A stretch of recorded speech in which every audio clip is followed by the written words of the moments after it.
sitting in the back. Okay, well, we'll go in a minute.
Did this just to kind of go over ground rules because they've never been in uniform. I think they're on.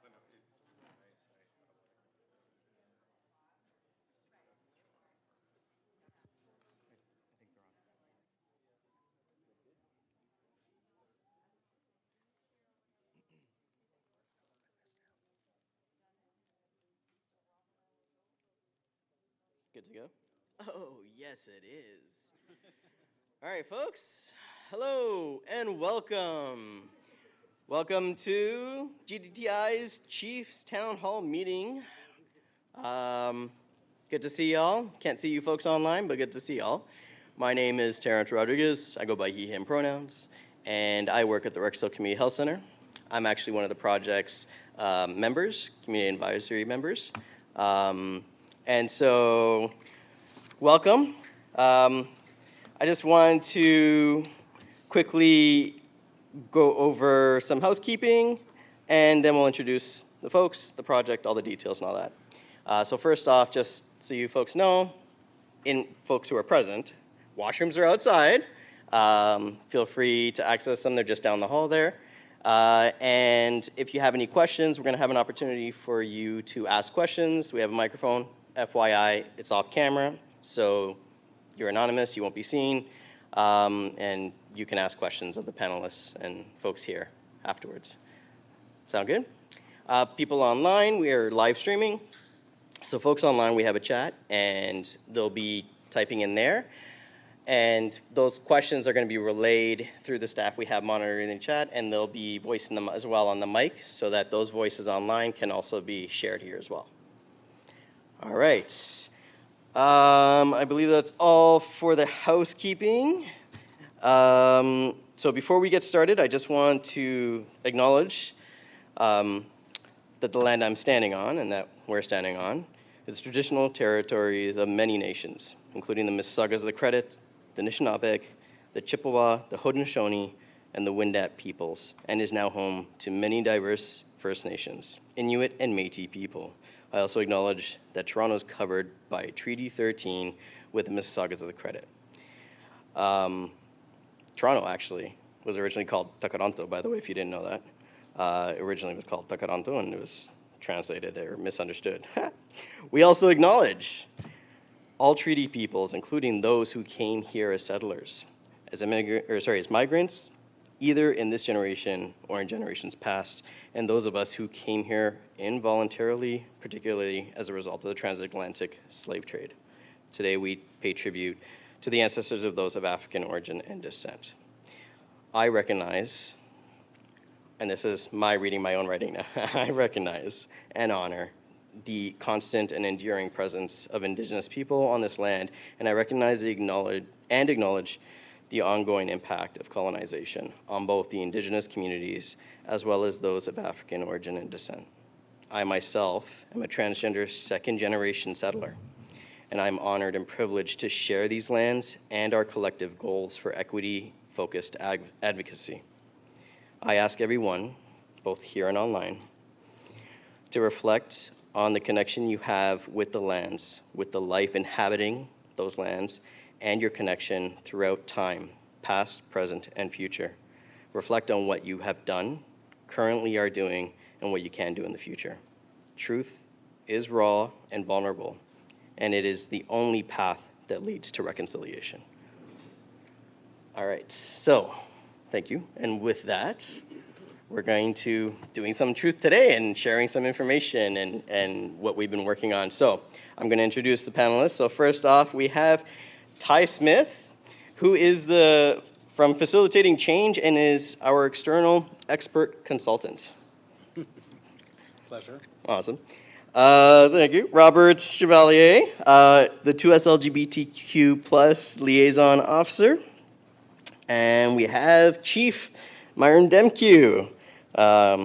Yellow, don't need introductions, you know, Chief. And seeing over here, Superintendent, okay, Lisa Cooker. Sorry, I have to see because we changed the order. Lisa Cooker. And we have Boyd Kodak, member, also another member, thank you, of the GDTI Community Advisory Committee. So, panel members, hello. Welcome, thank you. All right, it's a hot seat. It's a challenging seat, so recognize that. Okay, so first off, I just want to hand it off to Chief Demkew. Thank you. Thank you. Thank you for that introduction and getting us started with the important acknowledgement. Good evening, everyone, and thank you for joining us for this important conversation and the launch of the evaluation stage of our Gender Diverse Trans Inclusion Project.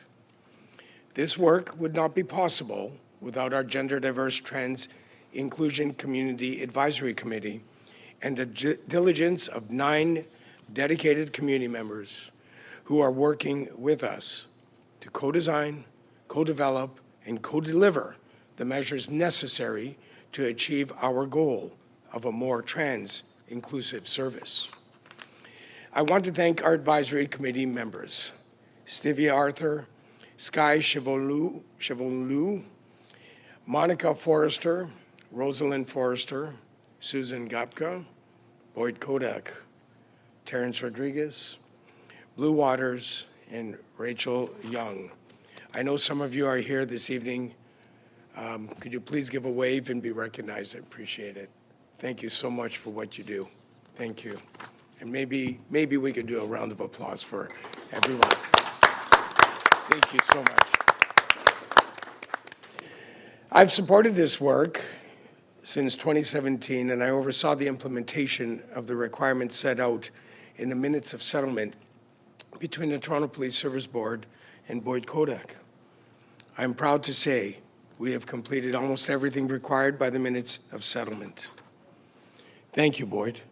Thank you for being instrumental in bringing these issues to light and, importantly, for your continued guidance.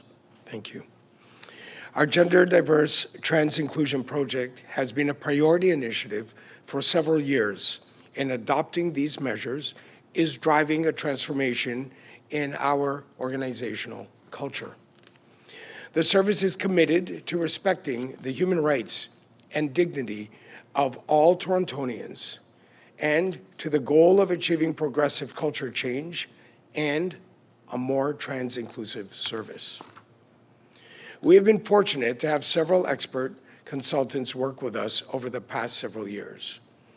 Ryan Dick was the first consultant to work with us on this project and helped create much of the foundational work around changes to service governance. Jane Fennon was involved in early community consultations. Jay Wallace-Skelton provided the content for groundbreaking training that is mandatory for all service members, both civilian professionals and sworn police officers. And Ty Smith, who has worked on this project during various stages and who has helped develop a comprehensive evaluation process to ensure you have opportunities to ask questions, make suggestions, and provide candid feedback on our work. And it is these consultants, along with our advisory committee, who have ensured that we have not only completed almost everything required, in some instances, we have gone beyond what is required because it is the right thing to do. Those in this room and online will know that this work is fueled by interactions where we did not always get it right. Interactions where we did not provide policing services with the respect and dignity people deserve.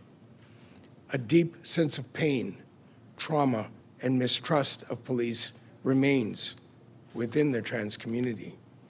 As a service, we acknowledge that and we understand why, and that we must do better.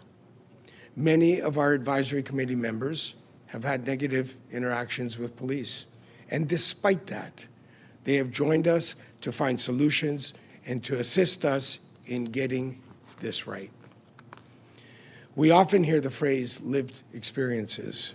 And while our advisory committee members certainly have diverse lived experiences, it is their heartfelt and sometimes heartbreaking stories that come with these experiences, the personal narratives shared by our advisory committee that have been particularly powerful. They have been vulnerable when describing how previous police interactions have harmed them. Yet despite the trauma, and sometimes because of that trauma, they continue to engage with us to find solutions. And despite the difficulties that they may face with their own families, social groups, and organizations when they are seen to be collaborating with police, they still work with us because they want us to get it right. They want us to get it right so that others do not have to endure similar negative interactions. We have been honored by our advisory committee members sharing their stories with us and providing us with valuable feedback. However, it has not been without challenges. As everyone here will recall, members of our advisory committee bravely shared their stories on camera to be included in service mandatory online training. The training was thoughtfully designed and shared with all service members. Unfortunately, someone in the service chose to leak these training videos to a media outlet that posted them on YouTube, publicly exposing community members, causing them great harm, hurt, and impacting their sense of safety. I'm truly sorry this happened and for the negative impact this has had. It is devastating to know that training that was designed to help make trans and gender diverse communities feel safe and secure, in some cases, has done the exact opposite. Upon learning that these training videos were leaked, we immediately asked our professional standards unit to commence an investigation into this leak. Unfortunately, they were unable to identify who was responsible. The service also tried unsuccessfully to have the video removed from the social media platform, and it was determined that there was no legal way to force its removal.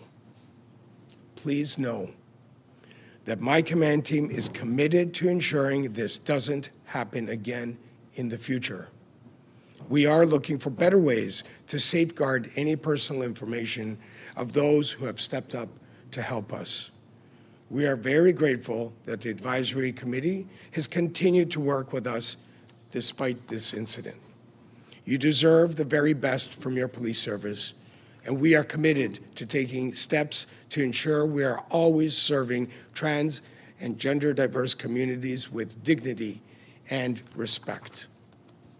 To achieve our goal of a trans-inclusive service and to build trust in and within the service, it is imperative that we listen to and consider our community members' unique perspectives and experiences. This evening, we are launching the process for evaluating our work on this gender diverse trans inclusion project.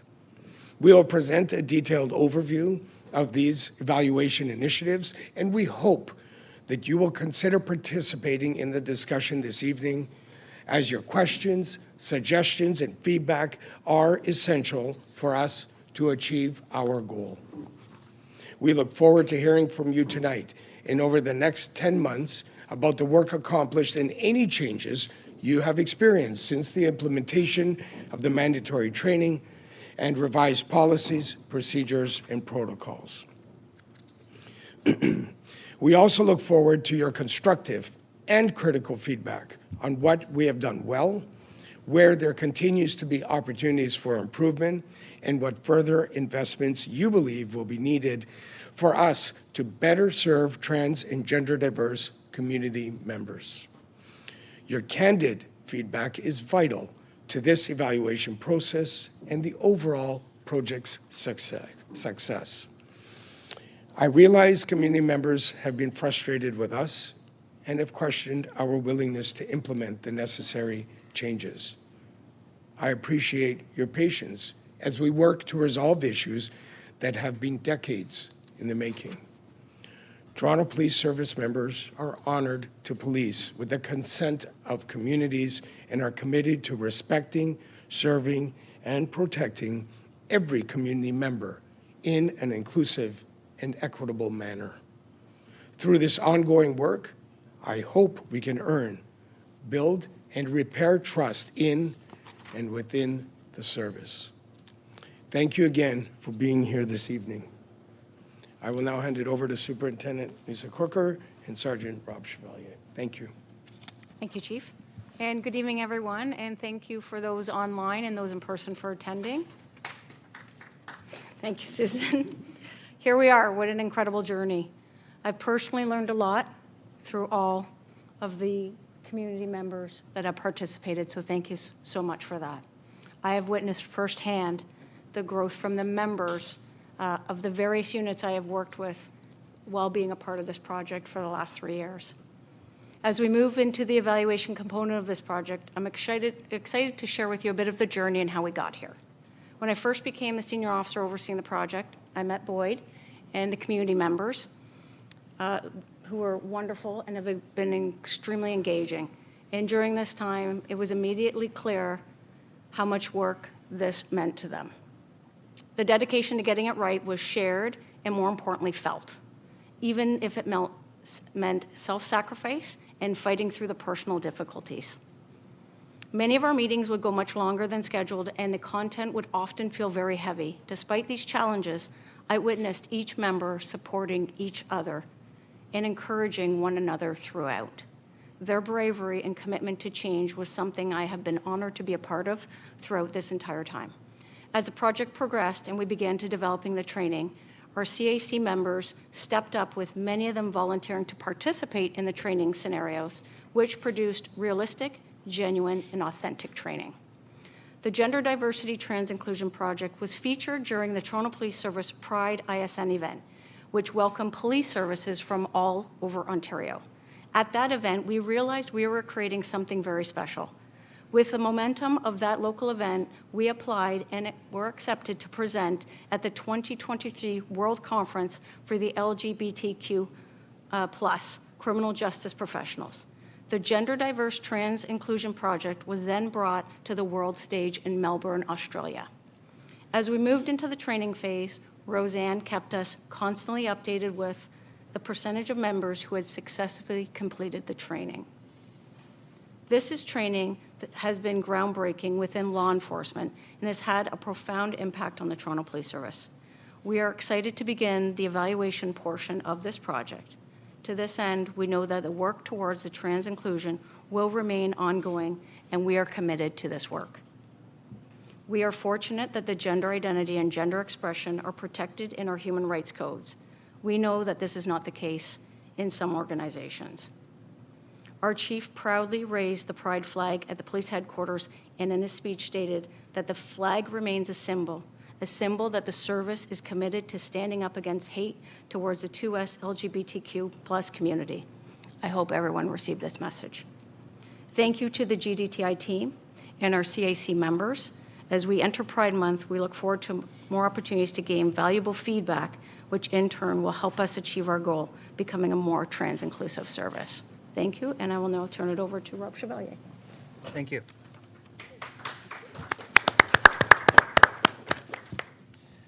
Since when I started this project, I noticed, first off, we were a bit far behind. So it was a pleasure to jump in with Roseanne and meeting you and seeing your determination for wanting to get this project off the ground. And certainly it started, but in terms of the piece around training, we certainly had a lot of work to do.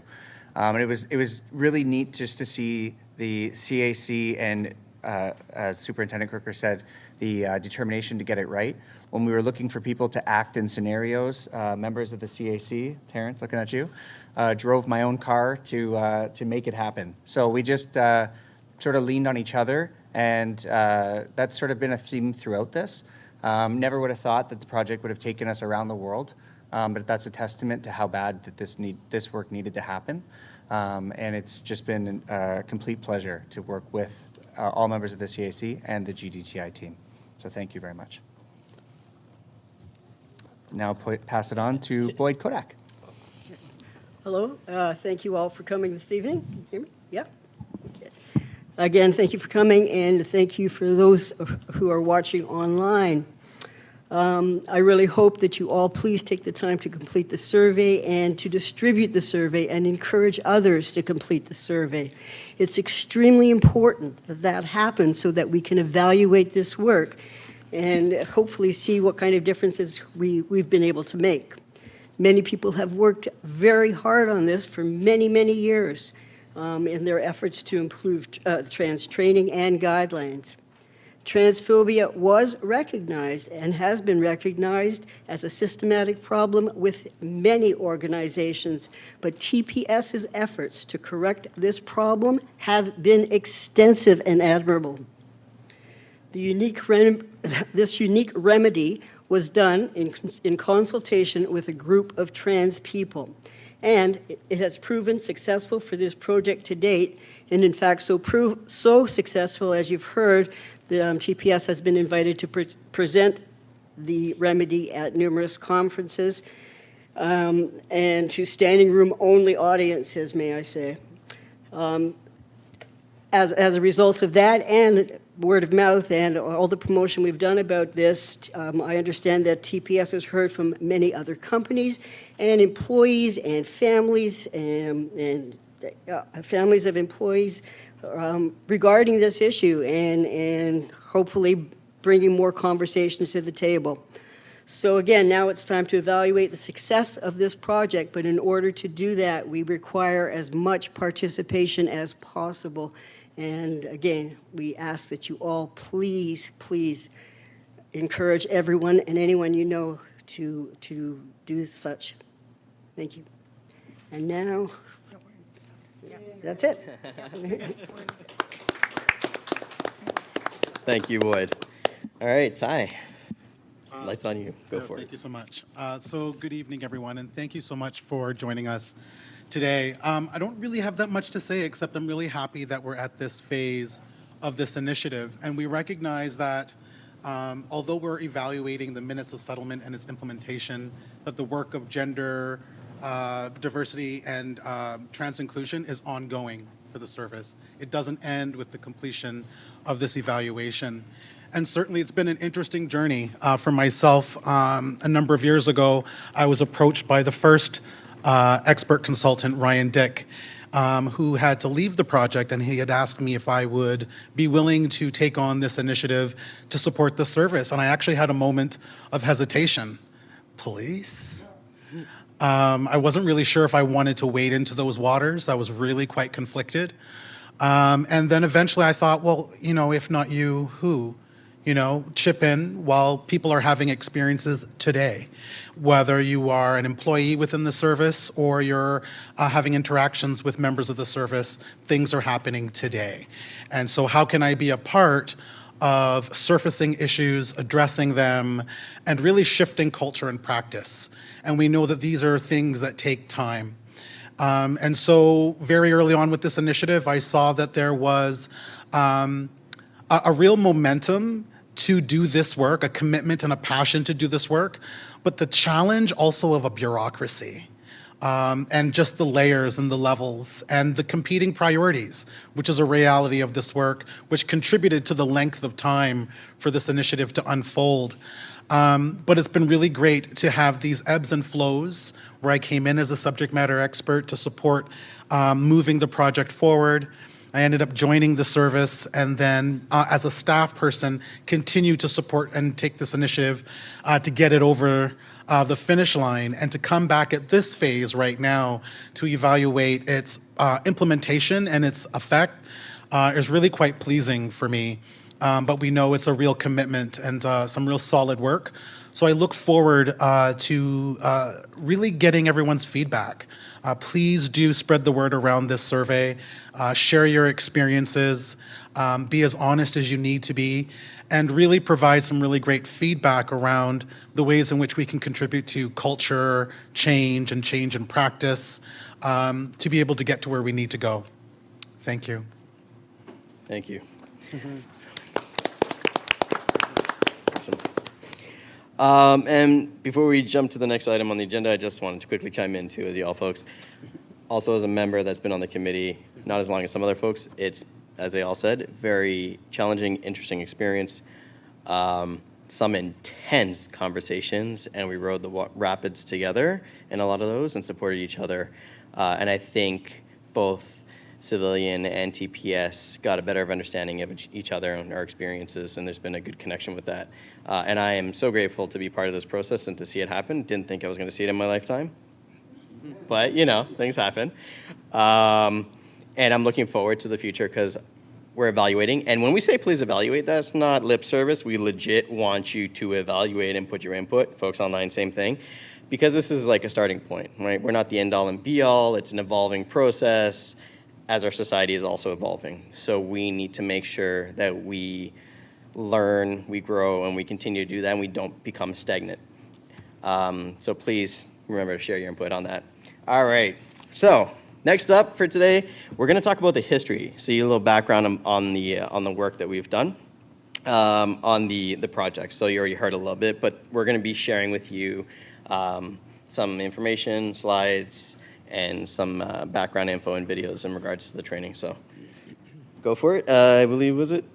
We got actually 3 folks, Boyd as well. So Lisa, Rob, and Boyd will be speaking to it. Awesome. Thank you. Awesome. Thank you, Terrence. Okay, so as we have a slideshow up here for you, so we'll just go through that.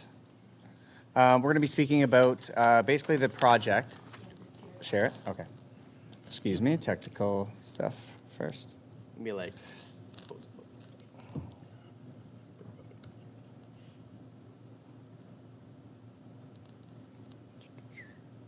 don't know if my mic's on. Wait. Sure. I was gonna say no.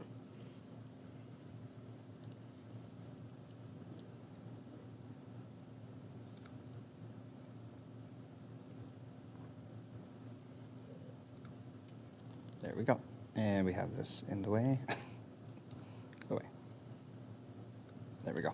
Okay, sorry about that. So we're going to be talking about a number of things. First, this is the presentation agenda. So again, myself, Boyd, and Superintendent Kirker will be going over it. Just to once again reiterate about the Community Advisory Committee, this work wouldn't have been possible without you, truly, and also wouldn't be as effective without you. Would not be possible. We're going to be talking just a little bit about the background, how the project came to be. We're going to hear it from the person who started it all. A bit of where we were going, talking about policies and procedures. We'll try to go as fast as we can over that part. And you'll get a brief snippet of the actual module training that all members of the Toronto Police Service had to partake in. So again, thank you. We've had three, as Ty Smith has mentioned, we've had three expert consultants, Ty Smith, Ryan Dick, and Jay Wallace-Skelton, and each member of our GDTI Community Advisory Committee. Again, wouldn't be possible. This work wouldn't be possible without you. And a lot of TPS internal staff who also volunteered to support with the training that we put together. Boyd. Yep. Okay, this work began with the transphobic treatment of a trans man and his determination to make things better. That would be me. In 2012, I was arrested by TPS. While in custody, I was harassed, misgendered, housed in a women's facilities, forced to wear women's clothing. I had my prosthetics confiscated and passed around by the police, mocked, and was then discharged to the streets of Toronto in women's clothing with 3 days of full-grown beard hair, by the way. In 2013, I initially filed my complaint. In 2015, the Human Rights Commission joined my complaint. This is extremely important because the Human Rights Commission do not often join complaints. It's something they do when they've had enough feedback over the years, which they've had from many, many people in our community, which I thank, and they recognized that this was a systemic problem. In 2016, the settlement between myself and the Toronto Police Service Boards and Human Rights Commission was reached. Next page. Yep, sorry. And then talk about the actual settlement. Want Want to cover the minutes?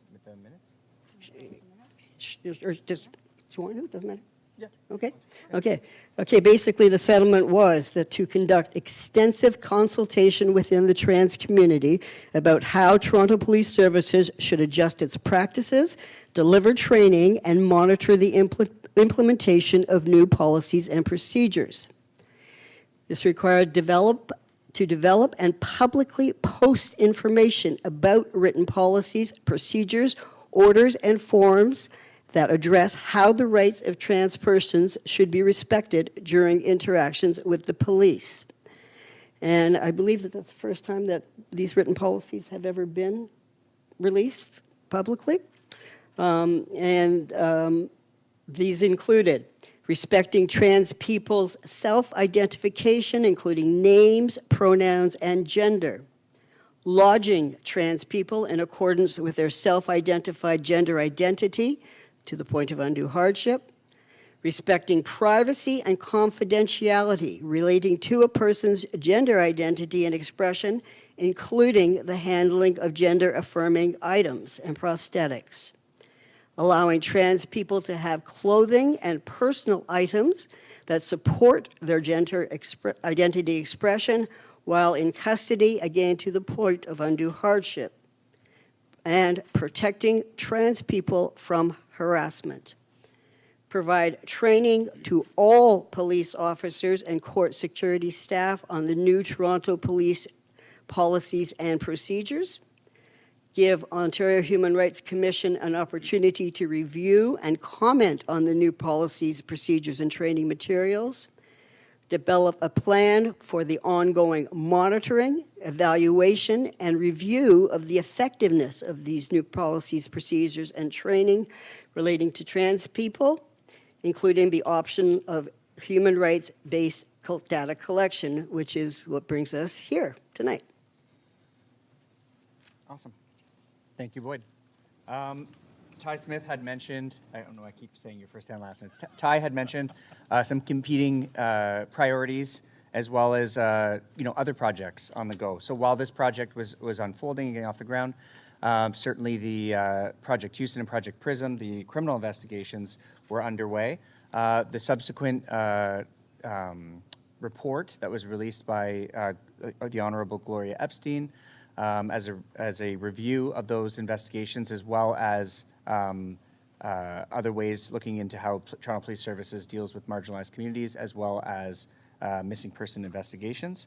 On April 13th, she released the review entitled it Missing and Missed. And interestingly enough, as we started along this work, we noticed that there was a lot of overlap, especially talking about professional development and culture, and that moving, we can't operate in a silo, and certainly trying to change culture has got to be done sort of throughout the service, and certainly something that we learned quickly and early on. So part of the evaluation and some of the work that we did, we went and looked at and created a new standard of conduct with respect to gender diversity and trans inclusive policing. We had revisions made to these are our policies and procedures. So we had revisions to the following ones. I won't read them off, as you can see them though. All the language was reviewed by the community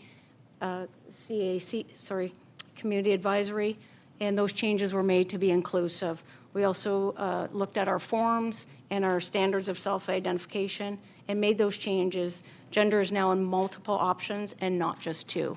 So all of that was reviewed and approved and put in place with the Toronto Police Service. We also looked at the standards of conduct, and in terms, we've looked at all the review for how our members conduct themselves and made changes. So members shall comply with the standards of conduct in their interactions, including but not limited to respect the rights of all individuals to be addressed by the name, pronoun, and gender that corresponds to their gender identity. Respect the rights of all individuals to express their self-identified gender, including through access to facilities, clothing, and/or other personal items to support their gender identity and expression. Respect privacy and confidentiality relating to the person's gender identity and expression. Conduct themselves in a manner that is inclusive and respectful of trans and gender diverse individuals and communities. Members shall not knowingly, intentionally, or repeatedly misgender any individual, use derogatory, demeaning, discriminatory, abusive, or offensive language relating to the gender identity or expression. Engage in gender-biased policing, which includes stereotyping based on gender identity or expression, or treating an individual's gender identity expression as a basis for suspicion. These were all updated in all of our policies and procedures. We then moved into, as we indicated, the training, and there was mandatory community consultation. So just as what we have done to date, a public meeting was held at the 519 in February 2020. A web survey on policy changes was available from February to April 2020, and a one-day consultation was held in February 2020. Continuation of the work with the GDTI Advisory Committee is still ongoing, and we still meet monthly and/or biweekly, depending on the needs. 20 in-depth interviews were held with the trans people from September to January 2021, 2 hybrid town halls with then Chief Raymer to share the policy changes, and Chief Demkew has also been a part of that last town hall. Community consultations around how to evaluate the efficiency of the work, and community focus groups around evaluation of the service from January 1st to December 31st, 2024. Of the mandatory training, there were 2 90-minute mandatory training e-learning modules that were created. The first was mandatory for all TPS employees, both civilian and sworn. It focused on the awareness and empathy building, barriers trans and gender diverse people face, terms, and how to show respect. It includes community members' videos, which you will see a few of this evening. And there was tests throughout each module that the members had to complete and pass prior to moving on to the next stage. And there was a branching scenario at the end. The second module was mandatory for all sworn officers and court officers. Specific to the ways that we show respect in policing roles, covers policy changes, new standards for strip search, tests across each module, again for all members participating to move forward, and demonstration of scenario at the end. TPS employees had 6 months to successfully complete and pass both modules. This is just a brief snippet. I'm going to show you a couple clips that are played in Module 1 and Module 2. And this is what it would have looked like as the officers or the members of the Toronto Police Services started their inclusive police services training. And this is more me talking, if this plays. It's important police recognize that trans and gender diverse people are populations that experience increased levels of discrimination and violence and are in need of police protection. According to Statistics Canada, discrimination and violence toward individuals based on their gender or sexual orientation is widespread. Incidents targeting gender diverse people were more often violent in nature, with 80% of incidents involving in violence. Toronto Police Hate Crime Unit identified LGBTQ people as one of the 3 groups most often targeted by hate crimes, and notes that the LGBT community was the most frequently victimized group for criminal harassment occurrences. It's important. It's not uncommon that a transgender or non-binary person's ID shows a different name than the one they give. This may be your first moment of knowing that someone is trans or gender diverse. You can't always tell by looking. Remember, there are many reasons why a person may not have changed their ID to reflect their name. Not having done so is not an indication of deception or fraud. Changing name and sex markers on one's ID is an expensive and time-consuming process. Changing your name and sex marker on identity documents requires a stable address and a family doctor to verify one's gender. It costs hundreds of dollars and can take months to apply, receive multiple copies of the order, visit offices in person, and pay for each new ID. And it's dangerous to begin unless you can complete it, because mismatched ID can be interpreted as fraudulent in some situations. People whose employment or housing depend on not disclosing their transgender status may be additionally curtailed from making these changes.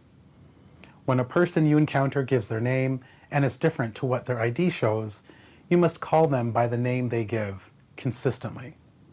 For easier remembering, fold a notebook page over and write their name on it, so you can hold their ID below with other relevant details like address, or hand it back if you don't need to hold on to it. Any form you may use now has a place for someone's name and their legal name, or other known names. If these differ, the name a person gives is their name, the name they know themselves by, and is the most important one. It is not an alias. A legal name or other previous names has its own line on the form, if different.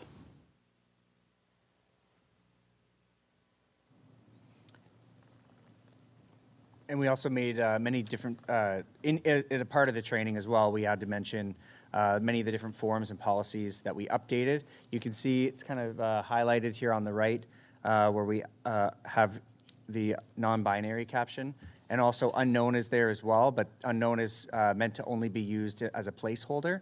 So if somebody comes into our custody who's unconscious, for example, or cannot speak or refuses to speak, then we would use that until we were able to determine. And one of our expert consultants, this is for the strip search, explaining about strip search procedures. Most people are comfortable when their gender expression, the way they look, matches their gender identity, how they understand themselves inside. People who are trans and gender diverse do a variety of things to give themselves the comfort and safety in their body. Some people might choose to wear wigs, so they have hair that matches their self-understanding of themselves. Other items people might use, we talked about gaffs as a clothing item you could use to tuck external genitalia out of the way and give a smooth shape and form. Some people might use tape to tuck external genitalia out of the way and to tape it back. When you see these items on someone, you want to make sure that you are treating them with additional respect, that you are talking in a way that indicates this is something people do and is about how they understand themselves. Trans people who have larger chests and who want a flatter appearance may use binders or may use a tensor bandage to flatten things. While a binder is safer, it keeps someone's lungs able to move and able to breathe smoothly, both of them get used by people to feel comfortable in their bodies and in their skin. This sense of who people are is incredibly important to them. When you are handling a gender-affirming item, you want to do so respectfully. You want to not be showing it off. You want to not be touching it like it is something that is dirty or unpleasant. You want to make sure that as few people as possible see it. When you're storing it, you want to store it in a brown paper bag so it's not visible and can't be seen if you cannot return it to someone. And ideally, you are returning it to someone so their sense of who they are is intact and present at all times. One further item to be aware of is that trans people have specific medical needs. And so if you're keeping someone in custody, you may need to know what their medical needs are. They may need access to hormones. And for trans men, this probably means testosterone, which could be a patch form, which could be an injection, and it could be a cream. And for trans women, this is probably estrogen, often in tablet form. Some trans women may need medically access to dilators in order to ensure that a neo-vagina or a vagina that's been made through vaginoplasty doesn't get harmed. Neo-vaginas can sometimes close if they are not regularly dilated. And so a trans woman may medically need access to dilators. Tools that look like this, that would be used with lube. And just to be clear that this is about a medical need and not about a sexual gratification. So they're solid items, they're smooth, they are probably recommended by her doctor. The mannequins you saw behind Jay are some of the mannequins that we actually use in the training. And as we move into the evaluation process that Ty is going to explain at the conclusion of this presentation, we sought the input from our community. Many felt more comfortable having a third-party source collecting the evaluation information rather than the service. The evaluation will use a variety of measures, including feedback from people after their interactions with police, both positive and negative. Evaluation is to start, this year we'll be doing it, after all the TPS who have completed their, and are fully trained in all their modules. This was dating back to 2023, so we are now in the evaluation phase that Ty Smith will explain a little bit more. And also, we mentioned that this work touched on, it was more than just the GDTI, more than just the minutes of settlement. We did a lot of additional training, a lot of different conferences. Also, we looked at the way we were doing business. So for example, this is a form that we were using last year, the then provincial use of force forms. With the collection of race-based data, we had to update the form. So we added, at that time, a trans, non-binary, other category, which was a perception of the officer. So if the officer was to use force with somebody, if they perceived that this person was from the trans, non-binary, or other category, that they would be able to capture that on the use of force forms. And that's it for the training component, and now we're going to move on to Ty's portion. Thank you. Can you tee me up? I'm on it. Thank you. Bit of a Luddite, folks. You don't want me messing with this thing. Okay, so you were, it is. Alrighty. Is there a video in it? Oh, No video. okay. I'll optimize just in case.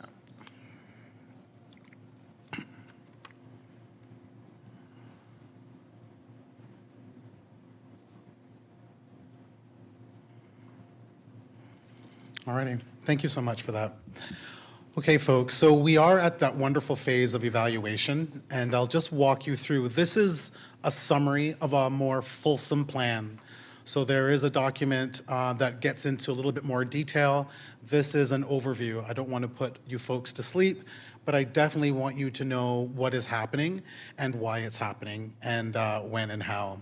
So we'll go over the goals and objectives of this evaluation, the target population, how we're designing it, The main research questions that we're asking in this evaluation, the 4 levels of evaluation for Kirkpatrick, the Kirkpatrick model. It's a really great model to use in terms of evaluating the impact of training, which was a cornerstone piece to this initiative in addition to the policy and procedure change. Then we'll go into a little bit about the data collection, the analysis, how I'll manage it and store it, and then of course the ethical concerns that we had considered in this process. So in terms of the goal, it's really to evaluate the implementation of the minutes of settlement and to demonstrate the effectiveness and impact of the community engagement and the training on officers and their subsequent performance. And so that's a big piece. So again, did we do what we were supposed to do, and did it result in what we had aimed, is the nature of this evaluation. So of course, it's the implementation of the minutes of settlement, the development of the policies and procedures, orders and forms. Was there sufficient and meaningful community engagement? Did the language, did the changes hit the mark? Is all part of the evaluation.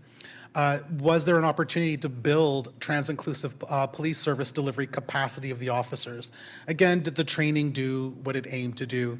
And we all know that you need more than training to foster behavioral change, but it's certainly a beginning. So it's about raising a level of awareness and understanding, and more importantly, how to be in compliance with the policies and procedures as well. Facilitating trans-inclusive service delivery among correctional services. So did the service play that allyship role in reducing harassment of trans and non-binary folks as they move through the continuum of the process? And to establish and maintain ongoing community engagement and consultation. So was the advisory body meaningfully engaged throughout this process? Was the community more broadly given sufficient opportunities to touch the project, to see it, to understand it, and to contribute? So in terms of the target populations, of course, it's the community more broadly, which will be engaged through the community online survey. You see the QR codes all about. Please do fill it in. Of course, the officers as well will have an opportunity to provide feedback, both through their post-evaluations when they had completed the training, and then through focus groups as well. We want to know to what degree have they been able to retain the information, as well as to put it into practice. The training, the last cohort was trained June of 2023. It has now been a year. So it'll be really great to hear whether the training has been effective. Of course, the unit itself that planned and drove this particular initiative. So we want to again talk about the process. This is a real opportunity to surface the tensions between the reality of policing, a large bureaucracy, and trans-inclusive best practices. It's a bit of work, and it's an iterative process, and so we can surface what it was like to implement the initiative, what worked, what didn't, what were enablers, and what were barriers, so that again, there could be an opportunity to surface changes institutionally and culturally. The expert consultants who've been a part of the process also are going to be included to talk about working with the service, working with the advisory body, and advancing this particular work. And of course, the OHRC is a player in this game as well, as they've been a part of touching the project at key milestones to provide their perspective as well. So those are our main target populations for this evaluation. Again, we are focusing on a process or the implementation of this initiative. And then, of course, it's short and intermediate outcomes, the effectiveness. So did people feel like they enjoyed the training? Did they understand it? Was it clear? Did they receive what we wanted? And then were they able to put it into practice as part of this evaluation? And of course, we want to know a little bit about the impact. Again, we have a year under our belt. This is where the community survey comes in. For those who've had interactions with police since June of 2023, what was the quality of that experience? Did officers follow the procedures as outlined, is what we're looking to explore, so that again, we can surface what's needed to continue to build that capacity moving forward. So of course, we're going to be using Donald Kirkpatrick's 4 levels of evaluation that takes a look at the immediate reaction. So, did people understand the content? Was it clear? The format and design, we know that we have different learning styles. Did it sufficiently meet different learning styles for officers and civilian members to uptake the information? Were learners, or did learners actually increase their level of knowledge and awareness as a result of completing the training? Did the training result in behavioral change, in just taking a moment to take a beat, to maybe check or refer to procedure, to begin to consider how to move forward? And of course, the results. Ultimately, what we're looking for is that performance change. And so that's where we're taking a look at the impact for community members through the survey. So our main research questions: knowledge acquired. Did the training intervention increase TPS officers and court officers' awareness of the issues facing gender diverse and trans communities, best practices, and trans inclusion changes to the procedures, orders, and forms?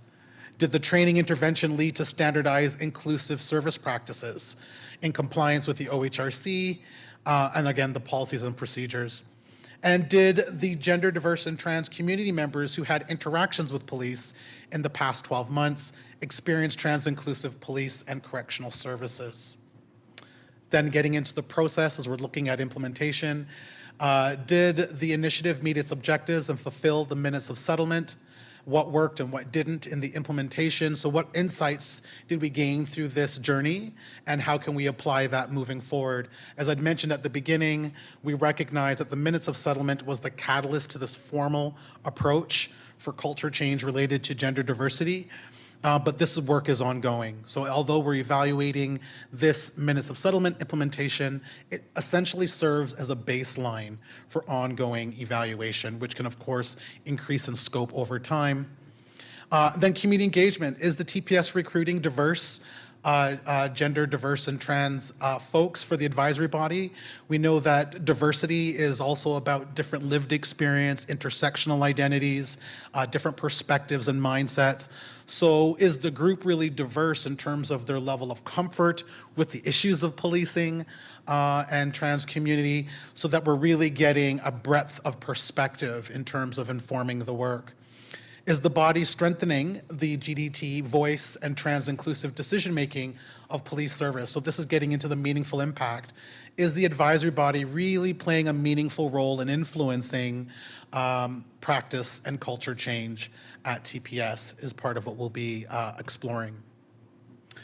And so getting to those different levels through the Kirkpatrick piece, we will be looking at the post-evaluation, so that immediate reaction around the training in terms of the content, the format, its clarity. Taking a look at the level 2 pieces, again, we're looking at the post-evaluation as well as the quizzes that were completed throughout.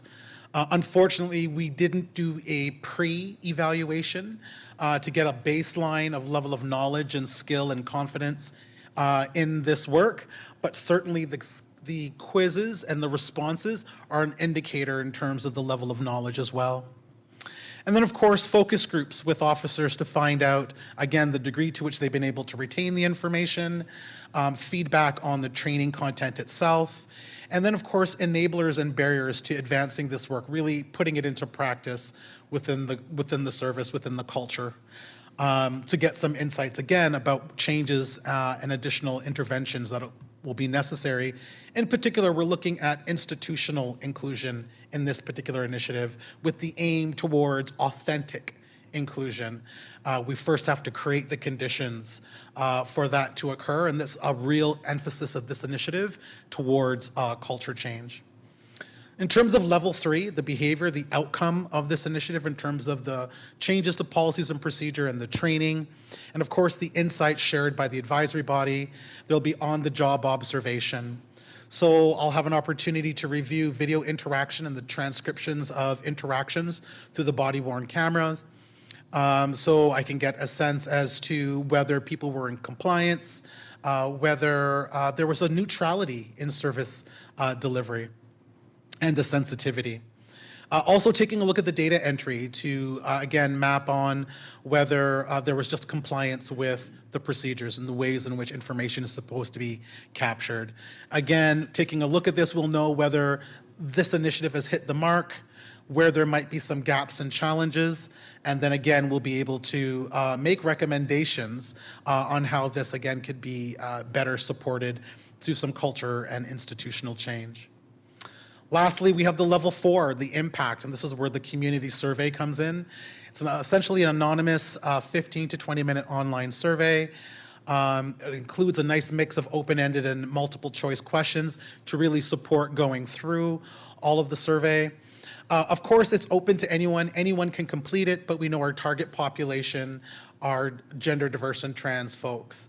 And so, but we know that there's always the rabble-rouser that needs to parachute and maybe try to trouble the waters a little bit. There's an opportunity for everyone to participate in the survey, but there is an opportunity to also focus in on our target populations through some of the questions. Also taking a look at any complaints that might have come to the service directly, to the OHRC, or to the Office of the Independent Police Review. Related to interactions with TPS. So were there any complaints? What were the nature of the complaints? What might it reveal in terms of needs moving forward?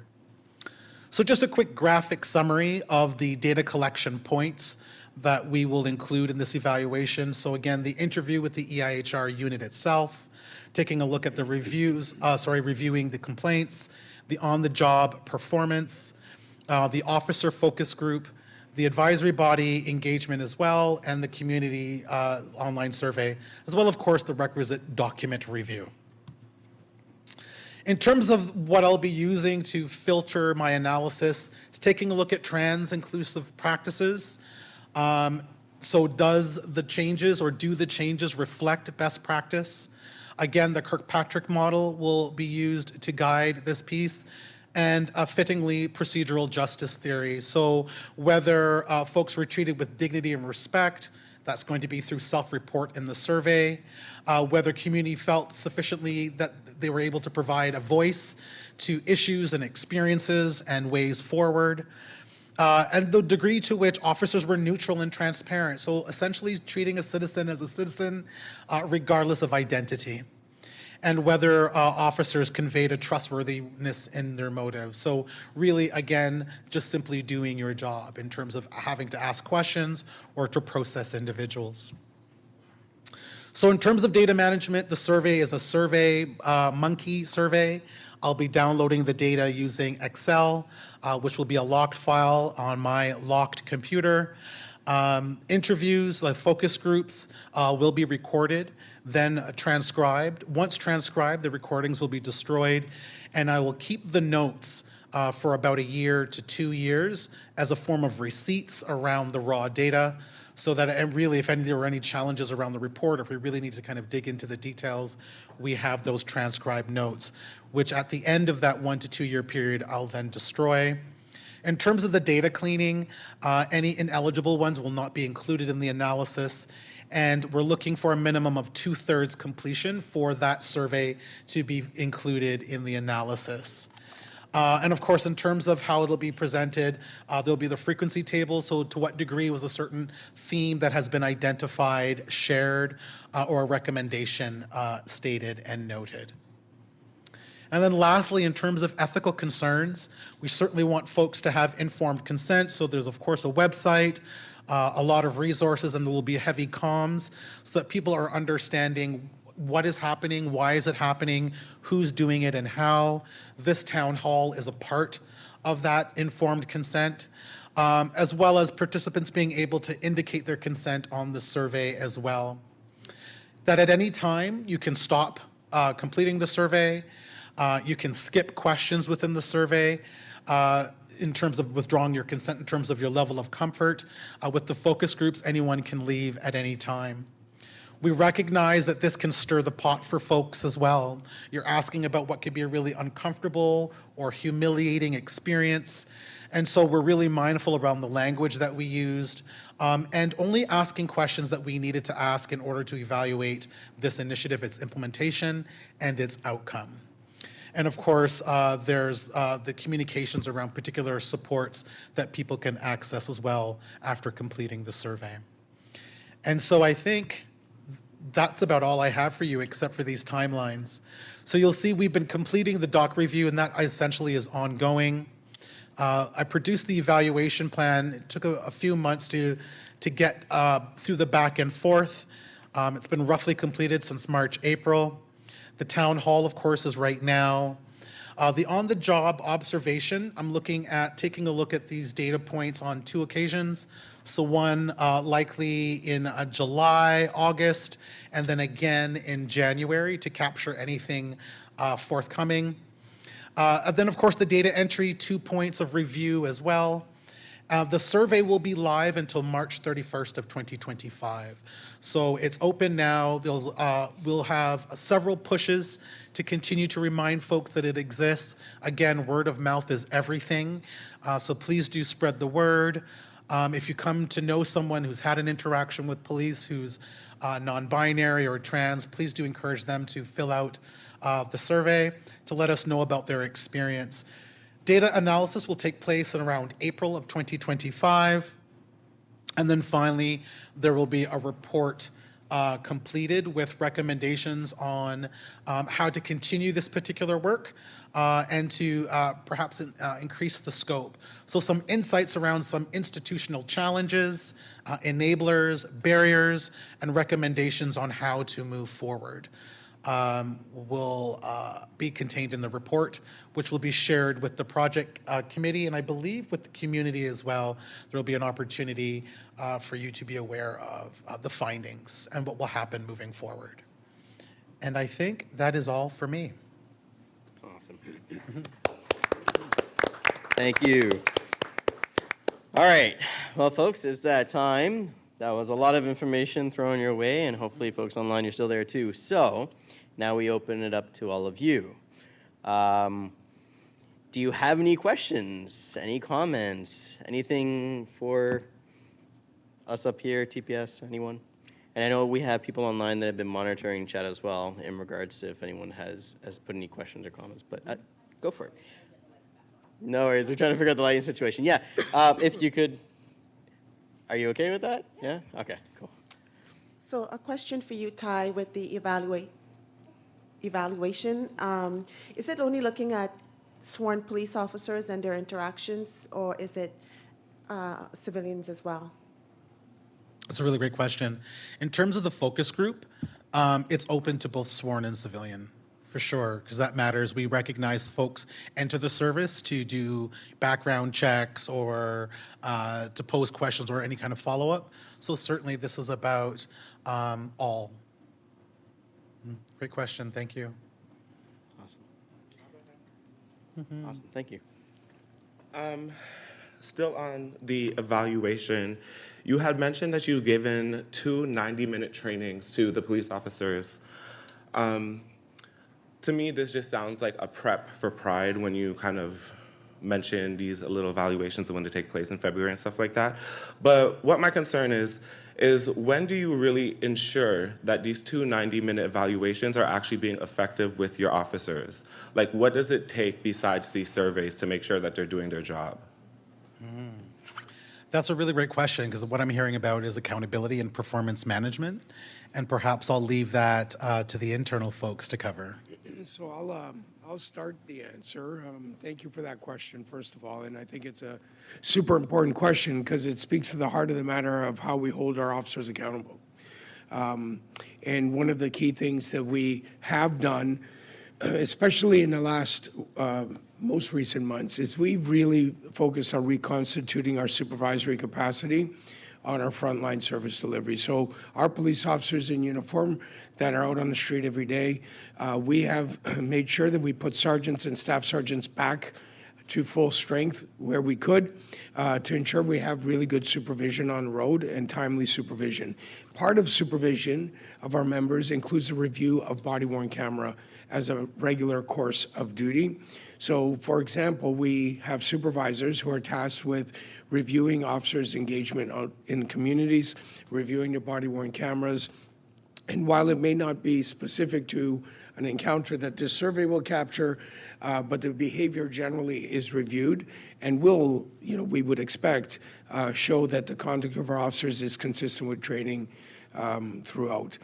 So those are some of the things we do. And of course, when we have complaints or any kind of, indications of behavior inconsistent with our values, we have an entire process in place to investigate those situations. And we certainly make sure that that's done in the most complete fashion. Anything you'd add on it? Hop on the mic. Sorry, if I can just add something to that.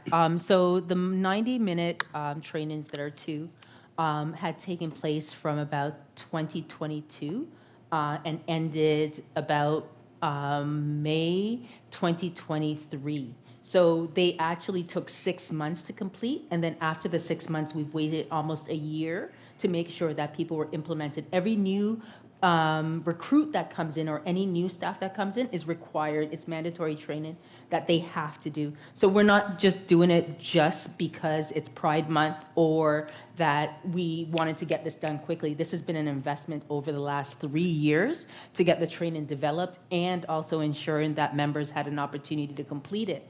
This allows us, this 10-month evaluation process allows from June 2023 until the end of May 2025 to evaluate the service on how the service has been interacting with community.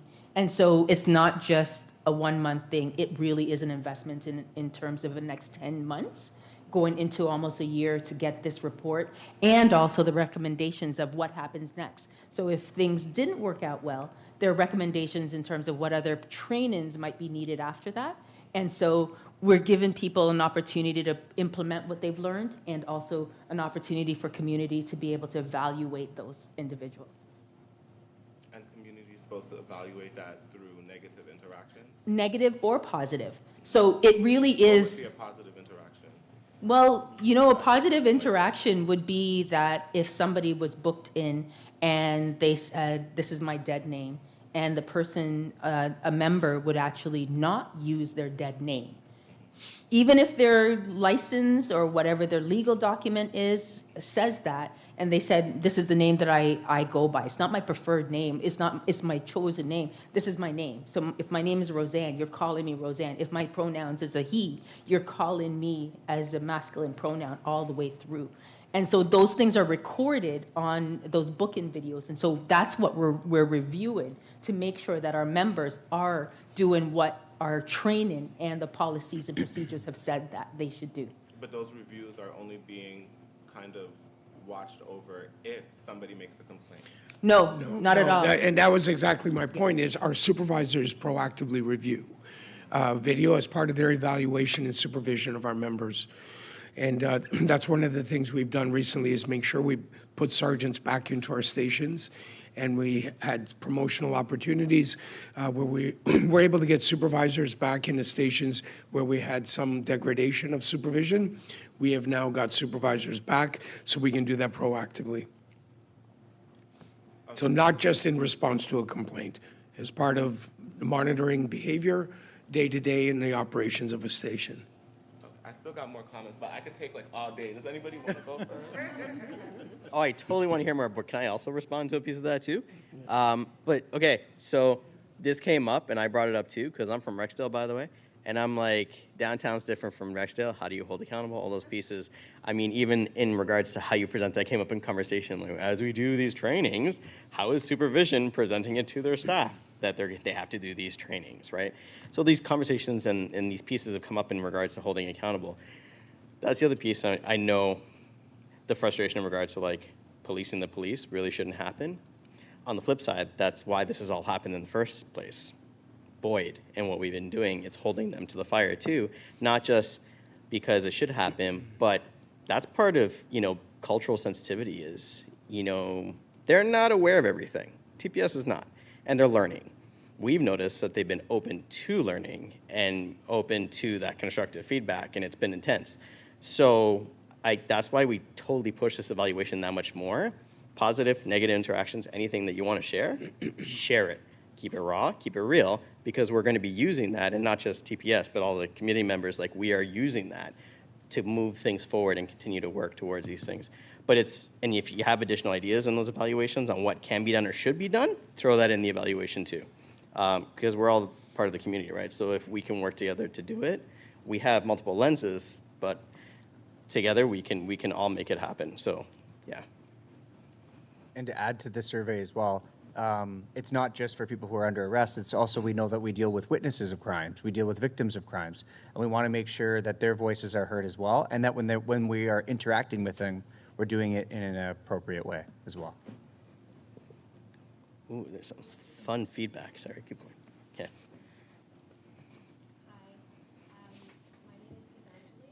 Hear me? Yeah. Okay. Okay. So I wanted to extend my appreciation to Boyd, who, it's been 10 years since that, or a little bit less than 10 years, but it's been a long time since those minutes of settlement came out, and it's high time the TPS actually got on it. I'm not going to pretend that I actually think that policing is ethical, generally speaking.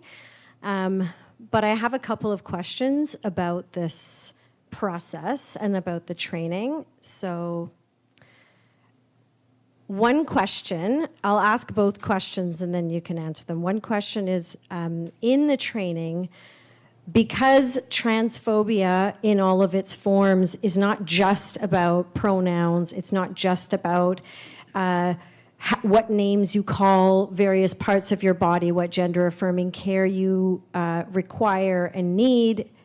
It's also about poverty, it's also about employment, it's also about health care, it's also about colonization, it's also about racism, it's also about disability. It's all of those things that are so part of people's negative experiences with policing that affect trans people in the diverse ways that trans people exist so much more. So I'm wondering if any of those aspects were part of these 2 90-minute trainings, because otherwise it's like appreciating that your correct pronouns are used while police are using force on you in a mental health emergency, where the police should not actually even be the ones who are called to address your mental health emergency. So I want to know about that. I also would like to know about the exact role of the LGBTQ liaison officer, because I suppose in a situation where we have police, while there are many people in society who would like to see policing eradicated and actually other forms of social support or just forms of social support be supported, funded, and enhanced, there is some role that that officer could perform. And, in my experience from the Bruce MacArthur serial killer situations, and every time I've called the LGBTQ liaison officer, I haven't gotten any useful information. In fact, I've gotten in trouble and called aggressive and political, and I'm actually extremely polite, and I have referenced Boyd's minutes of settlement. The last time I called the officer in charge of 2S LGBTQ community liaising in 2020, it was in November, and they weren't able to tell me anything about what TPS had done around any trans inclusion, anti-transphobia, anything. And I was specifically asking, and I'm kind of surprised to see that in that same year, y'all had been doing all kinds of surveys and community consultations, and somebody could have told me that. And in fact, I got in trouble for asking those questions. In all clarity, that consultation is like all communities put in one. And it's like they just took little pieces of information that they got from those surveys and used it as training for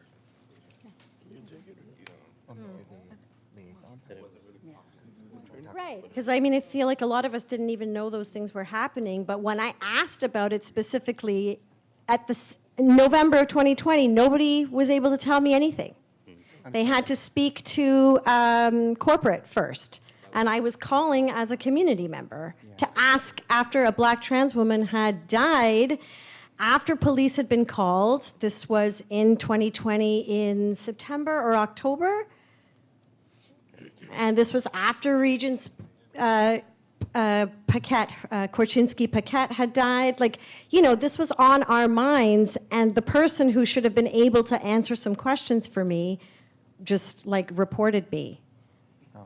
So, you know, that was disappointing. That is very disappointing. So I moved into the role as the 2S LGBTQ plus liaison officer 2021. I try to make myself available as often as I can. My phone's going off at all hours of the night, and I will tell you I'll answer your call. I don't know if I, you know, with the exception of being out of the country. Mocha, hopefully you can help vouch for me there. I know I've answered the call when you've called me.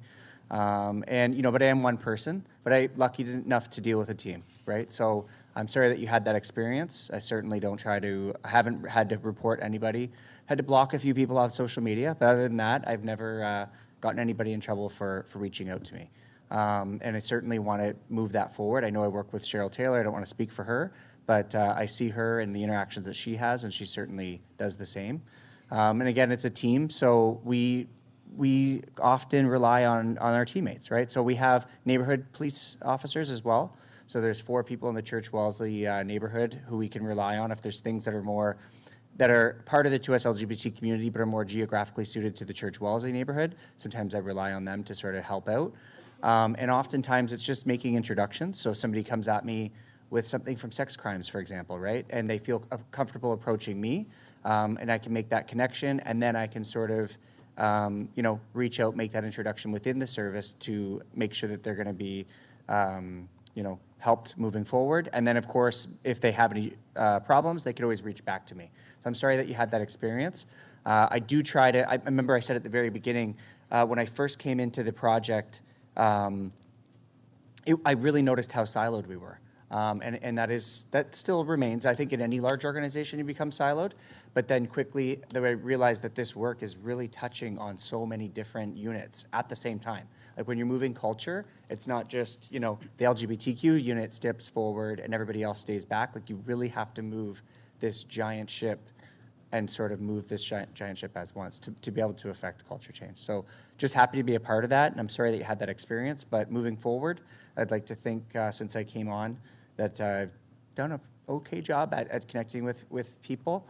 We can discuss further afterwards if you'd like more about the role, but that's a little bit about what we've done and what I've done. I feel like I keep adding. I'm so sorry. I think one of the other projects, as you know, Robert was talking about silos, is our race-based data. And we understand the intersectionalities of people's lives and include in mental health and how those have an impact. So myself and a number of team people here that are here are working on race-based data, and we're looking, we've just released our second phase looking at our mental health apprehension. And within those mental health apprehension, we saw obviously disparities, particularly for racialized Black and Indigenous communities, as well as other communities as well. The race-based data hasn't been able to start the collection of gender identities as yet. So far, we're only, it's still the binary between male and female. But with the use of force, that information will be coming. But one of the things that we are doing, especially come September, is actually reaching out with communities to look at problem solving and how to address those disparities. I have my card, I have my information. Would love to have conversations with you about how we can do better in that process. And I think even as we have our community advisory committee here, there's still room for voices. And so I invite you to take me up on that offer to be able to allow your voice to be inputted and also to be able to change. Obviously, we haven't gotten everybody, we haven't touched base with everybody, and we also want to ensure that room is open to allow that. So if you do honestly take us up on that offer, we'd love to have a conversation. There is room. We didn't have a limit on how many people were part of the community advisory committee. So there's still room and there's still work to be done and to get the feedback from communities. So have a conversation with us and then let's figure out how we can actually do that. But as I said, our gender diverse, our race-based data is one of those things. Our equity strategy is another way of being able to do that. The missing and missed is also other ways that we're looking at being able to address that. But I think we're moving slowly for some people, but it's still a progress that we're moving along and we're trying.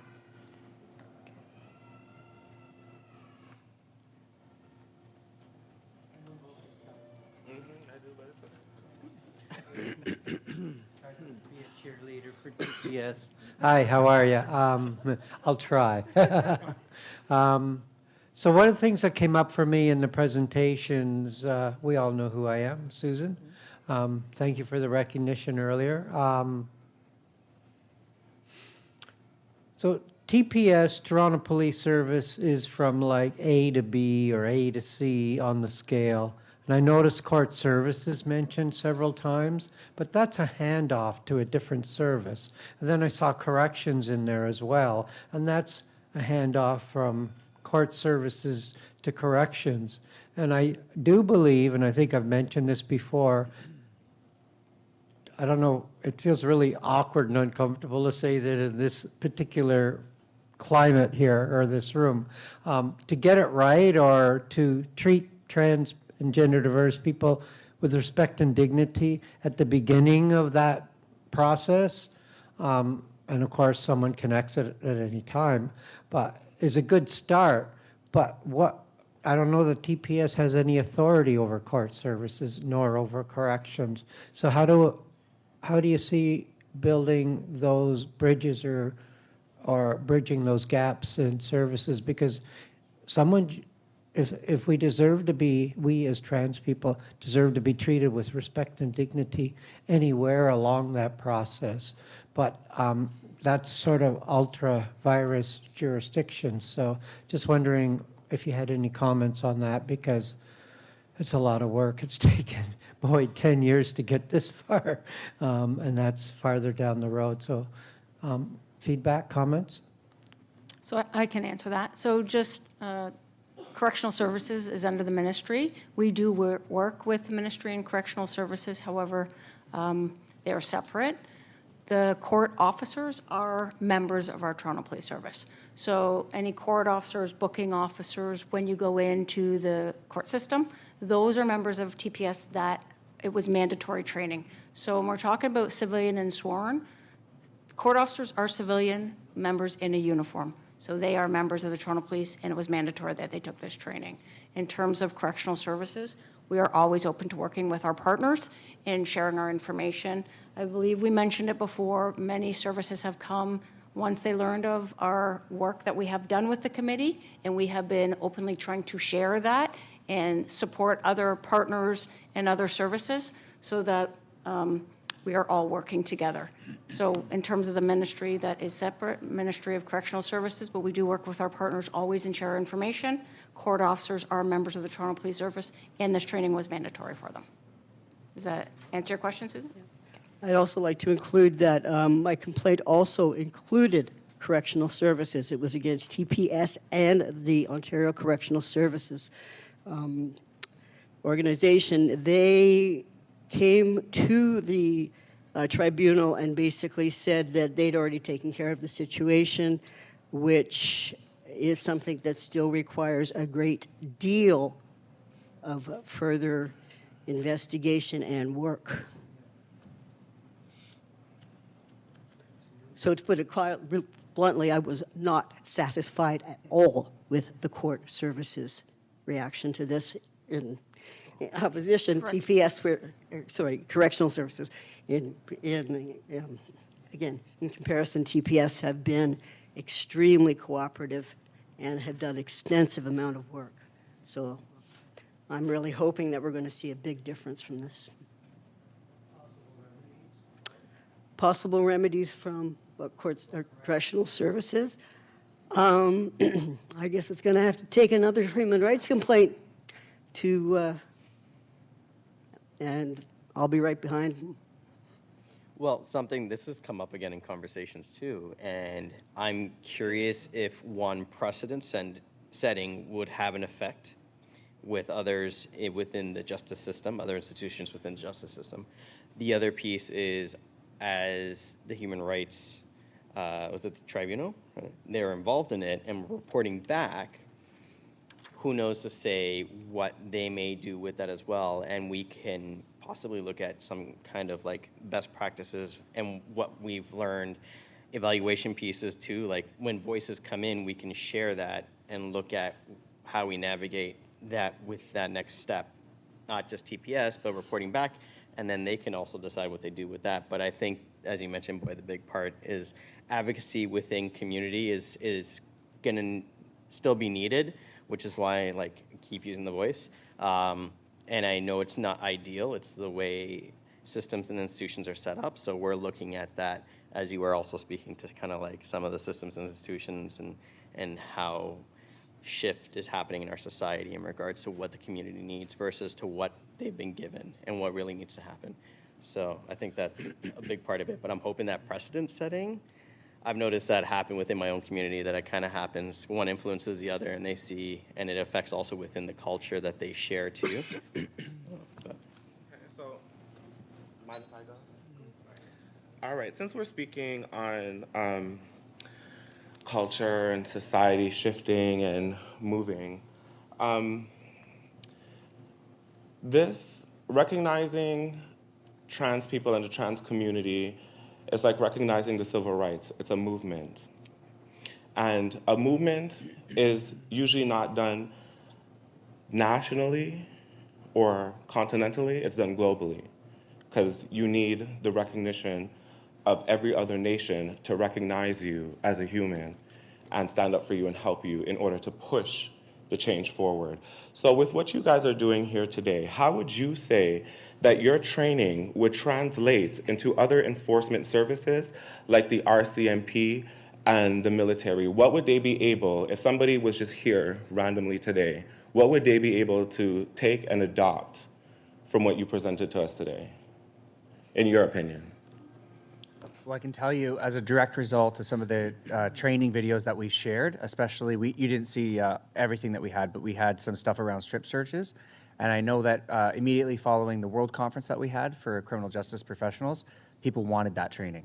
Like there was a real need for it. And we had several places reach out to us to access that training. So that was validating in a way and also nice. And we've also borrowed from other people. So you mentioned the RCMP, for example.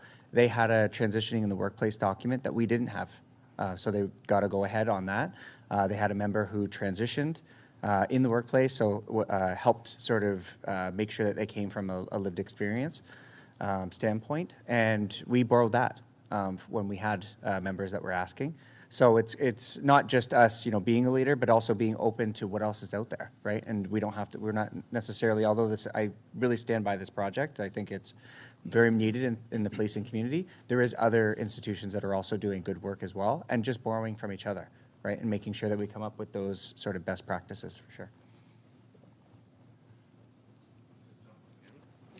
I'm kind of, because since we were talking about the HCR, the Human Rights Tribunal, I'm aware on December 13th of 2023, they did issue out a finding with the Ombudsman of racism, anti-Black racism happening within the Toronto Police Services.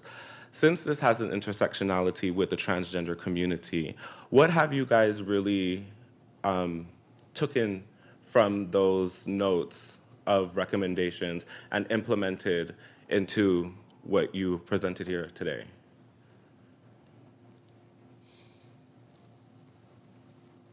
It's a good question. Yes, yes. I agree. Yes. Love it. Is this New Jersey? I think so. We just to confirm, this is the, I don't know if this. There. Does that work? Yeah. Just to confirm, this is a report that was sent from the OHRC to. Yeah. Yeah, I think. We actually have members from the unit here. So this is very much connected to race-based data collection strategy. So I'm the lead of that strategy. So through that strategy, we are already implementing a lot of recommendations OHRC are putting in place. So we are well advanced in this. That's my question.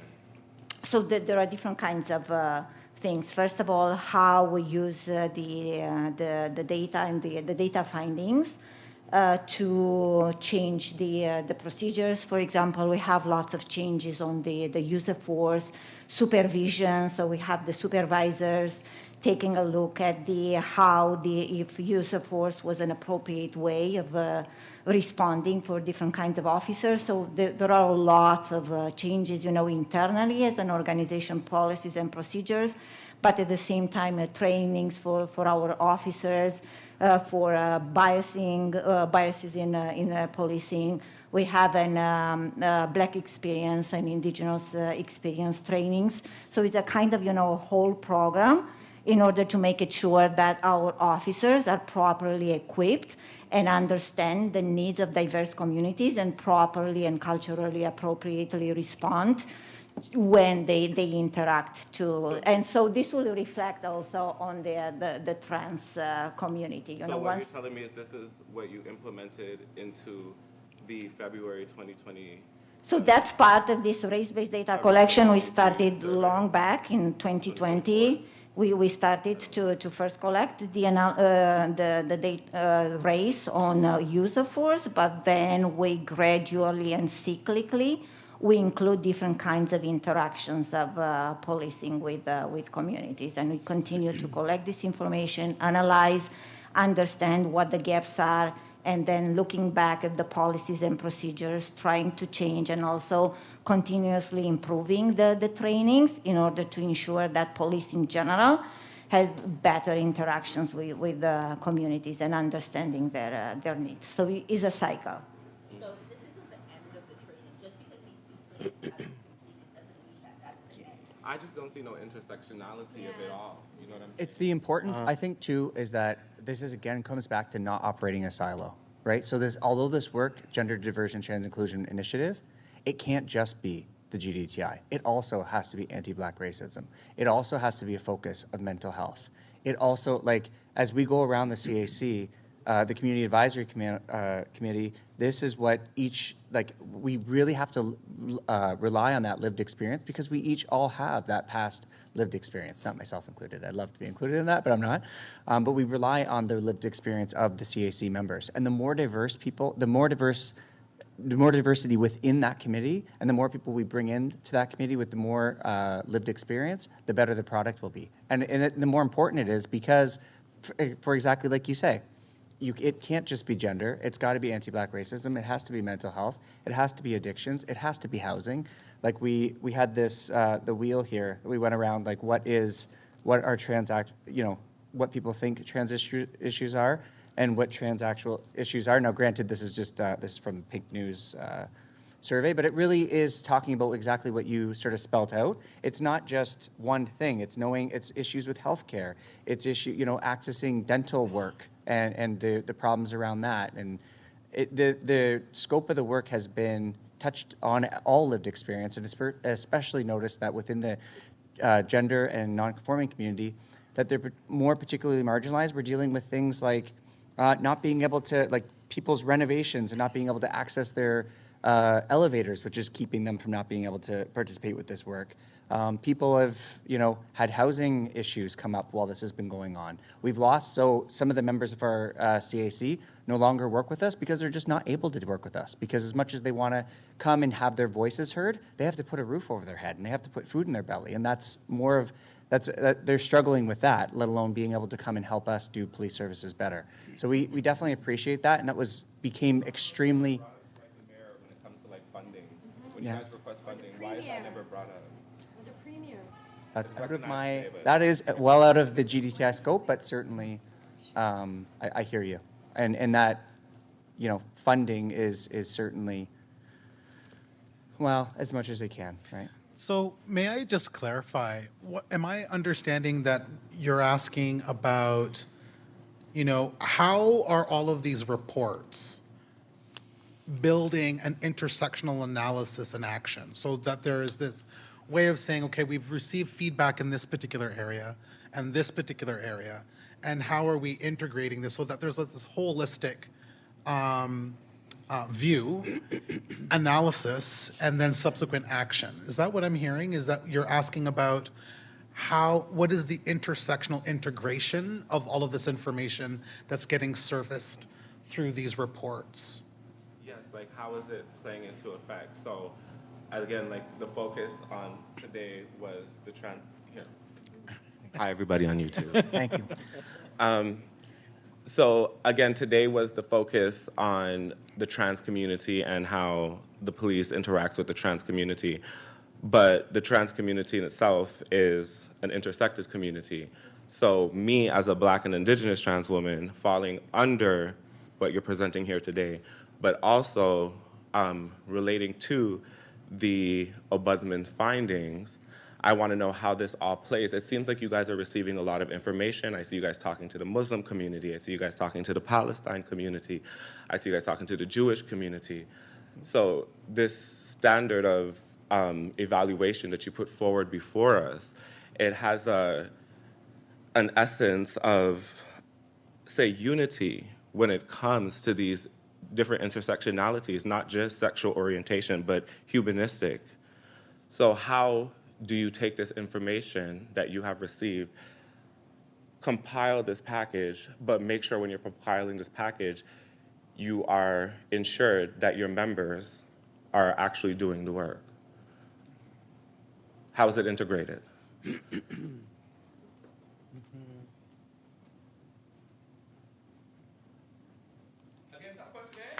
Yeah, no. So if I could try and take a stab, if you don't mind, is okay? Sorry. Okay, so within my role and also with Robert's, we teach, diversity, equity, inclusion specialist, which means nothing to anybody in this room. You have to meet Angela White. Okay. Okay.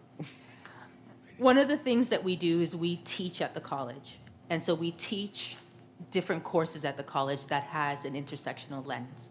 So the 2 90-minute training has passed. It's mandatory for anyone coming on. But the work that we do is yearly, we're upgrading our training. We're doing the training on our race-based data. The information that we've gotten from the Ontario Human Rights Commission around the anti-Black racism, that was December. We're still going through all that data to see how we can implement and what are the things that we're already doing and putting in place. And so it takes a little bit of time from that report to actually now put it into action. But the work that we're doing is a continuous process of doing additional trainings within the service. To new members, to also, there's a yearly requirement that individuals do, and the college isn't here, but there's a fair and impartial training that new recruits, as well as anti-Black racism, anti-Indigenous racism, and a number of different trainings that get created on a yearly basis that is presented to members that they're required to. It's not even an option, it's a mandatory. And those are in-person training. One mandatory thing, though. Oh, no. Well, this is, as I said, we're talking evaluation, so I'm trying to... well, yes, and the evaluation piece is an ongoing process and an ongoing conversation. But I was saying that these 2 trainings that we've done is only just done. So after this report, we will decide on what other trainings would be necessary. So it's not a stagnant to say it's done and that we're finished, we've completed whatever we're supposed to do. It's an ongoing process, and it's that ongoing process will then continue that we can actually say what's next. So the evaluations that are coming out of this will tell us, this is my interaction, this is what I did, or this is how I feel, which will determine what are the next steps for trainings that are required in order for diverse and sexually diverse individuals to feel as if the work is being done and what else needs to be done. So this really is a feedback loop that goes around to say, okay, let's figure out what other things needs to happen. And then from there, we'll evaluate that. And from there, we'll evaluate. So it's a building on. It's not a one-time thing. And so please do not think that after you're required, you've done your 2 training, then that's it. That's not the intent of the work. Okay? But I'll take you on your... Please do. I would also offer that my approach to this work and my recommendations will also be filtered through a systems-based approach. So even though there'll be recommendations around training, I'm asking about enablers and barriers. And those might be culture specific, they might be about practice, both formal and informal. So it's really about surfacing all these pieces. And then through the recommendations themselves, the document review that I've been completing includes all of these reports. So where I'm seeing points of connection and opportunity to really enrich this work will be built into my report as well. So I'm just offering that as a particular piece. I hear you when you're looking at that intersectional, again, integration and application of all of this data that's collected. So certainly, I've been reading those reports. I'll be factoring them in. But this evaluation as well is going to surface additional areas for growth. So I just wanted to put out that it won't just be about training, because we know that training isn't enough. And so we'll see where we land through this process. Mm-hmm. Thank you. I want to add that if you're saying that you're open to feedback about expanding beyond what kind of training you've already done. I think very obviously, after seeing the video that went viral in the end of March, where a man was viciously attacked by TPS officers on the TTC. This is a black man who may or may not have had mental health issues, but I mean, that shocked so many people who are TTC riders. And queer and trans and non-binary people, we see not just the violence that is specifically directed towards us, but all of the violence that is directed towards regular people. We also see that, right? In terms of the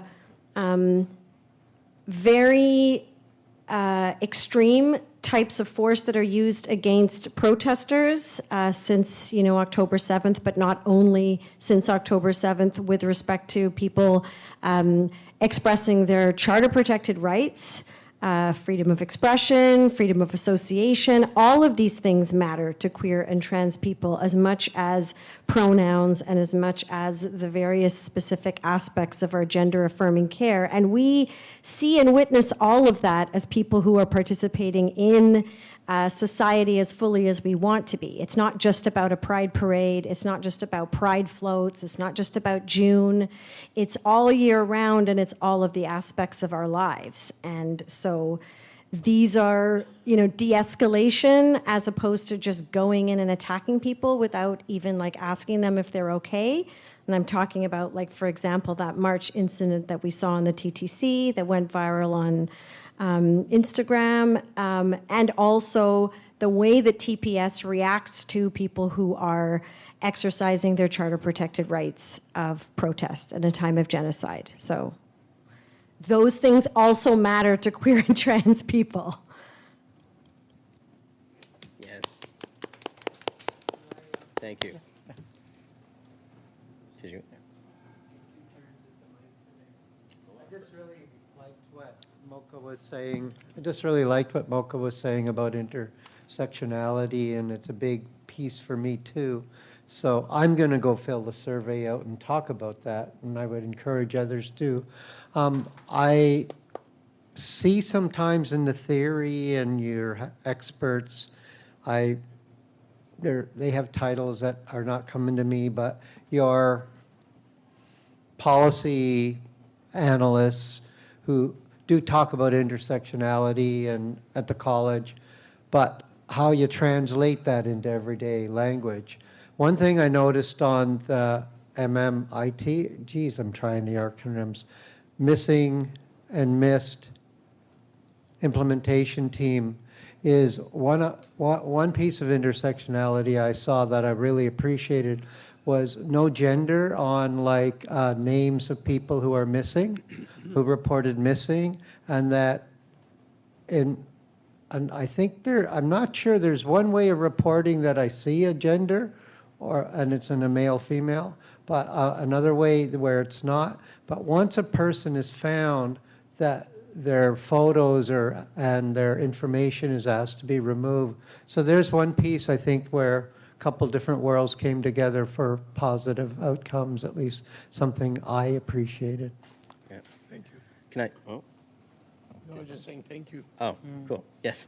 I wanted to add to what everybody was saying too, some insight that you folks didn't see actually.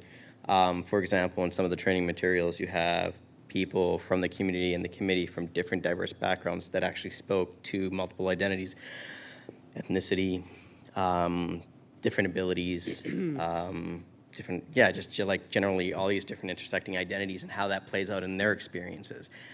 We had like Indigenous folks also talking about it too, right? And that came out too when we were talking about the handling of gender gear and equipment. Like, then that played into the conversation when we started talking about Indigenous folks and their particular items and their medicines and how those need to be honored and Two-Spirit folks, right? So we were just like, that fed into a lot of these pieces as well.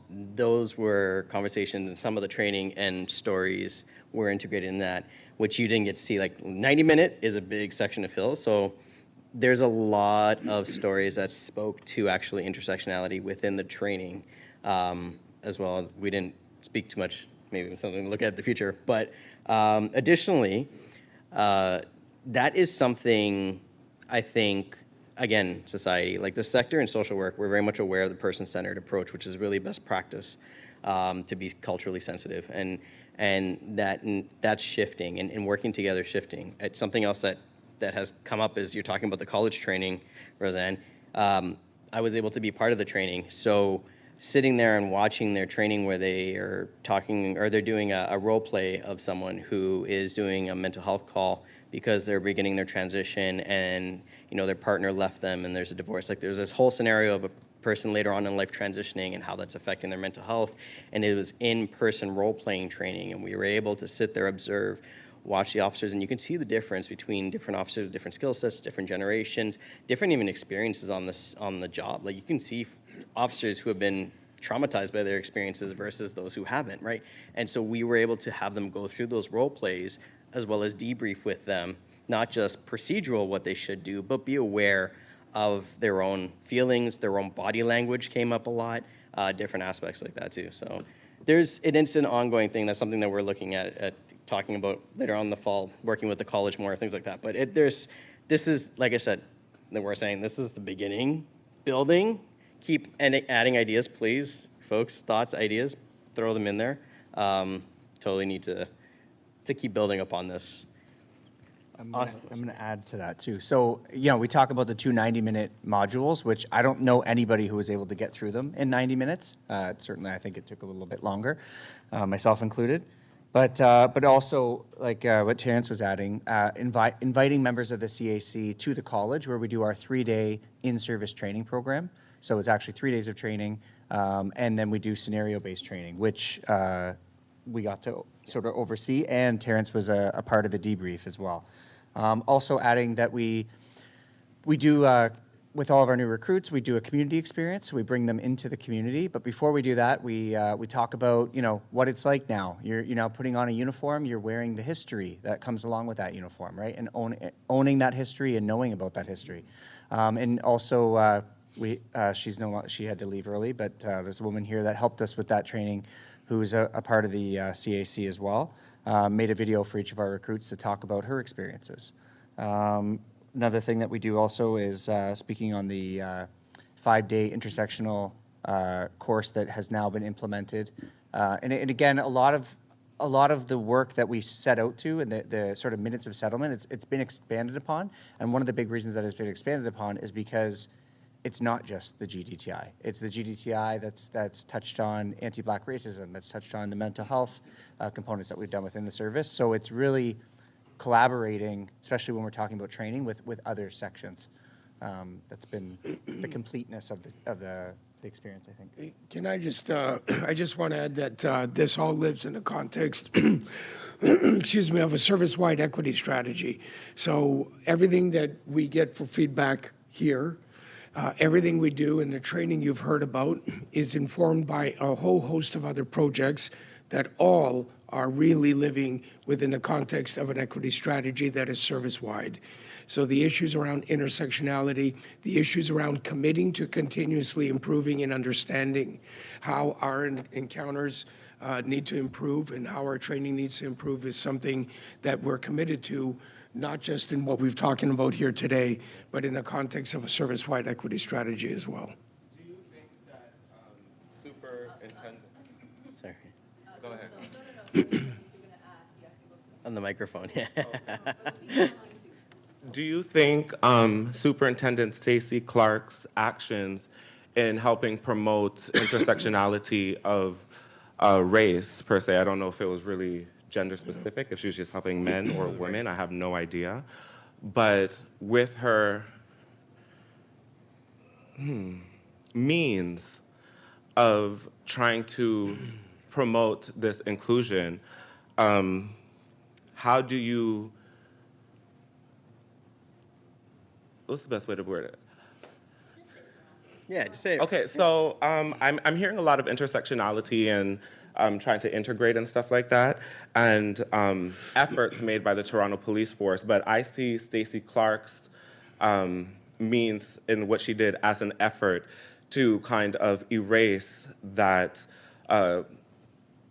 discrimination that's happening within the police force, but it was never seen. Maybe if she was set in this type of context, it would have been seen in a different light than what it was for how she kind of took it as a straight woman.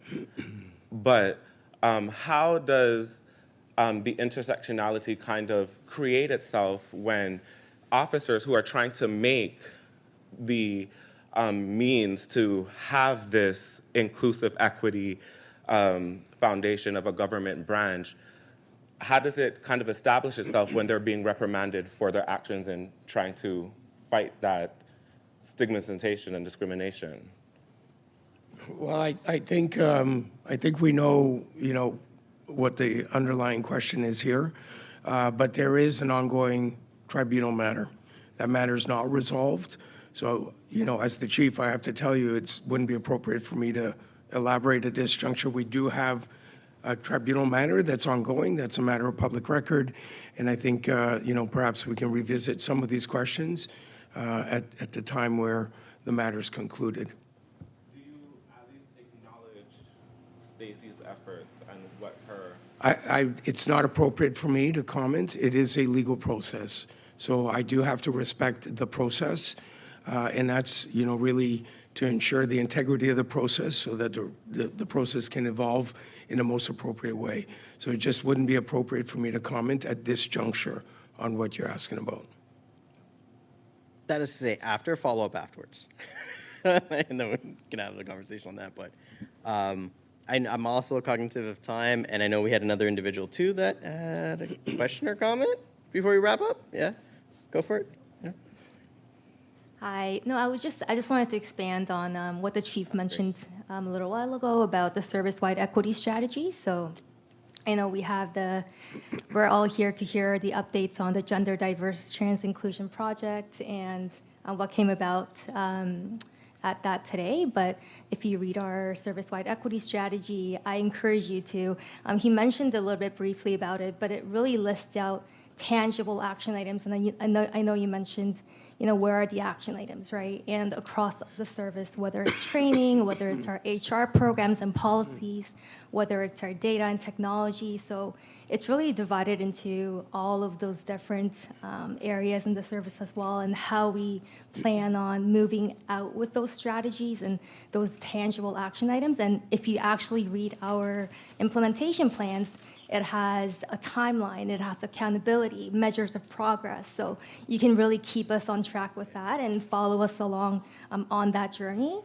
And we also have a public interactive dashboard with the equity strategy, so folks like yourselves can actually check out the dashboard with us and just tag along and see where we're doing. Reach out to any members of our unit. If you have any questions, reach out to me, and where are you at with this action or that action? So we're always happy to chat. Yeah. And we have our dedicated equity strategy website as well, and I don't know if I have the QR code on my phone, but I'm happy to share that with you after this session today. Oh, my name is Grace Rio, and I'm the inclusion lead for the Equity, Inclusion, and Human Rights Unit at the Toronto Police Service. Okay. Can I just go one step further? Because I think it raises an important point, which is we have to create awareness around the totality of the efforts. Today, we're talking about a specific project, but this does live in a context of a whole host of other work. So what I will commit is that we will look to create greater awareness around particularly our outward-facing portals, which provide a great amount of information and access to our progress and abilities to engage with us. So I think you've raised a very, very important point for us to take away and find a better way to make sure that we're getting that information out and provide an opportunity for some dialogue and exploration of where we perhaps need to be going further. So we'll take that back, but again, it is in the context of a whole host of other work that we should find a way to create greater awareness about, and we'll do that.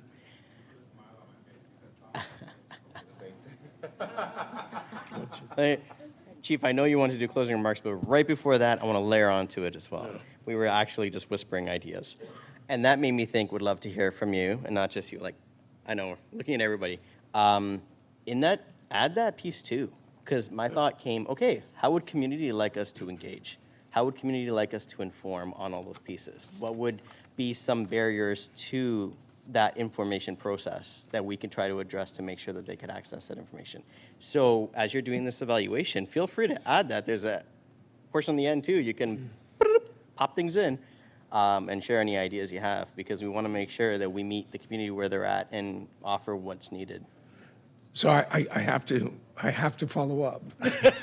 So, you know, when I became chief, there was a number of things that I committed to doing, but one of the very important things is the notion of co-designing, co-developing, co-delivering community safety and well-being.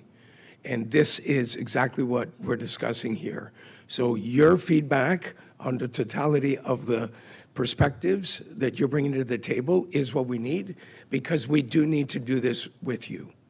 We do need to do this in a way that you can see, hear, feel, and actually experience your feedback in action.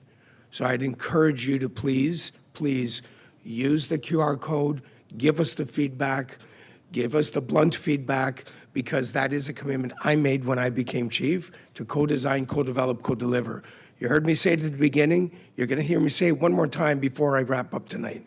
But that is, and you can, in our business meetings, I'm telling you, this is the imperative of this organization, to do policing differently and to do it with our communities in a way that you can feel it, see it, and actually experience it. Oh, there's a question online? Thank you. Apparently we have a question online. Yes? Yeah. Ah. Sorry, we're just trying to capture. Good point, yes. I know. So this will be, thank you for the reminder. This will be the last question for the night. Just cognitive of Actually, it's okay. time, so there won't be a last question. That was the last comment. And so before wrapping up, I'll leave it to you folks to see if you have any closing remarks. So I do have some closing remarks. First of all, let me thank everybody here for all your continued efforts, continued work, and commitment to helping us be better. So thank you. I do want to, don't go away, the Diversity, Equity, Inclusion Specialist, Roseanne Bailey, who I'm sure you realized by this evening, Roseanne is somebody we do rely upon so very much, and is somebody who is always there and committed to helping us succeed. So thank you, Roseanne, for not just this evening, but everything you do each and every day. And of course, our Gender Diverse Trans Inclusion Community Advisory Committee for your work on this project and the ongoing commitment. Thank you. I also want to thank all of you for being here, everybody who's online. Thank you for joining us this evening for this important discussion and for participating with us. And as I said, your questions, suggestions, feedback is exactly what we need. We'll continue working towards our goal of a more trans-inclusive service, and we do need your feedback and participation.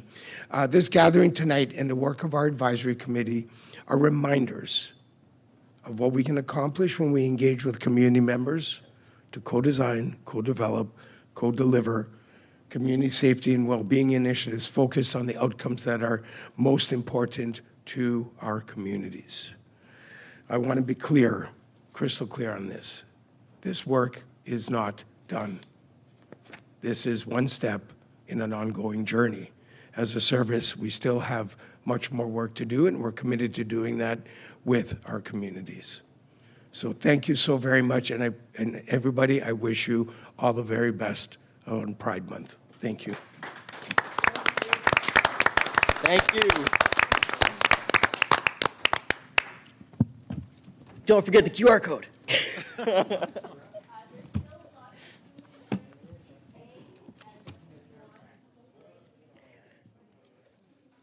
Good job, folks.